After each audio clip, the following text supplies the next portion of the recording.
In this video, we will show you how to build a custom Softphone app using WebTrit SDK.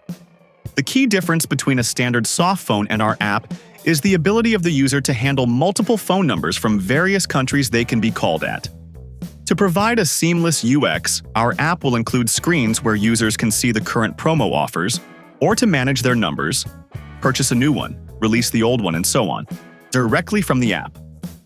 There is an article on our website that explains the concept of how WebTrit implements custom screens via embedded pages.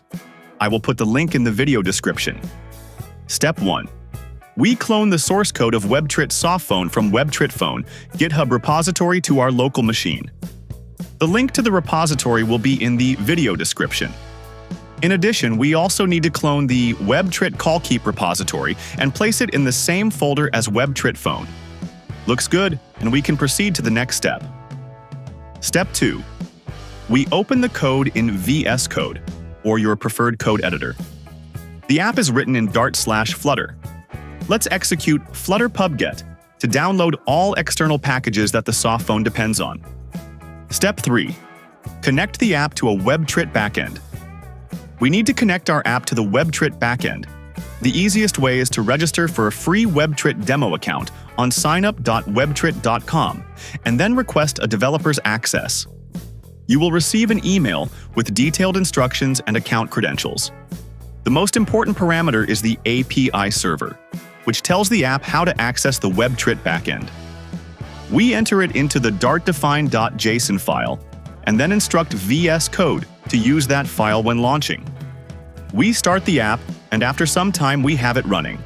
Now we can log in using the email address we have registered with.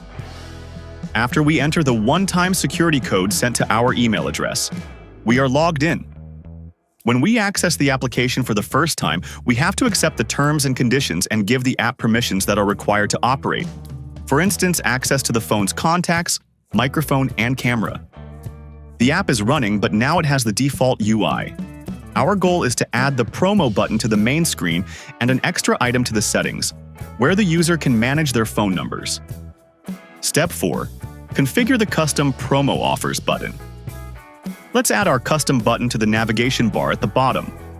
We open assets/themes/appconfig.json and edit the contents of the bottom menu. We disable the messaging button to free up some space on the screen.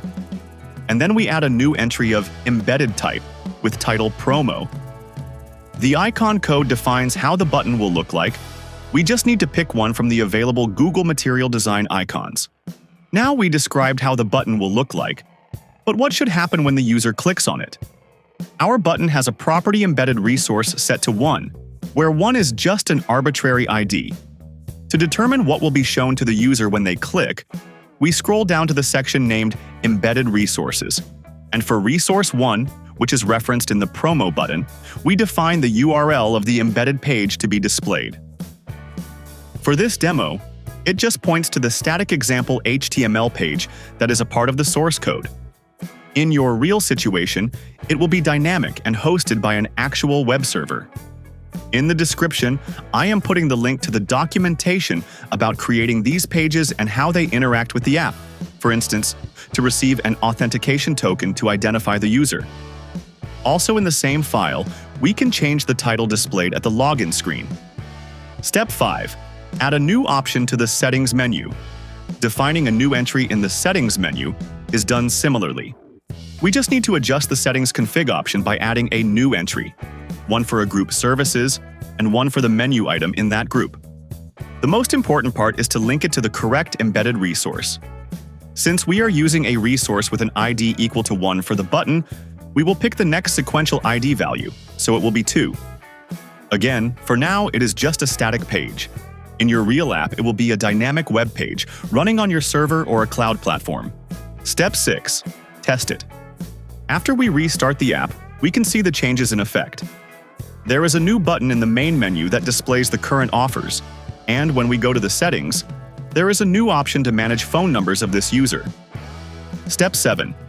Build an app image to be uploaded into the app marketplace. We have been running the app inside of a local emulation machine, but our goal is to have an app image that can be used to install the app into a smartphone. Before building the image, we should adjust values for variables in the app_config.json file. For instance, the support email address that will be displayed in the app. Check our documentation page for more information about each parameter. Important note: to produce an app image for Android, we need to have a key store, a file that provides an encryption key for digitally signing our app, to confirm it was really produced by us. We do not really have time in this video to cover the whole process of producing this file and related details. Plus, there are plenty of guides on how to do it, since the process is the same for any Android application. So follow the instructions, and once you have the key store file, write its path to the key store path configuration parameter. Finally, we just run make build apk command, which creates the apk and app image. This is suitable for quick sharing with your beta testers to be installed manually. For creating an image that will be distributed via Play Market, use make build app bundle command. For more information about make commands, consult our documentation page. Success! We have an APK, so we can start testing the app by distributing APK to our test users. This requires them to allow app installation from unknown sources. Publishing the app to the market is more complex since it requires review and approval by Google, so we will cover it in another video, or you can follow guides from other people.